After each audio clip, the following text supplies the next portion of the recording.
Want to keep your Snapchat account secured? Updating your password with a strong and distinctive password is the best approach.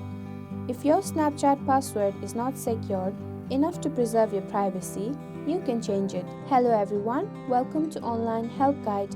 Today in this video, I am going to show you how to change password on Snapchat. So without any further ado, let's get started.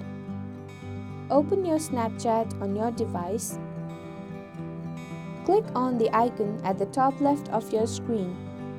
Tap on Settings icon at the top right of your screen. On the Settings page, under My Account, tap on Password. Enter your current password. Now, change your password. Click on Save. There you go, the simple steps will show you how to change password on Snapchat. Thank you for watching Online Help Guide. Hope this video was helpful. If it was, then hit the like button and comment down if you have any questions or feedback.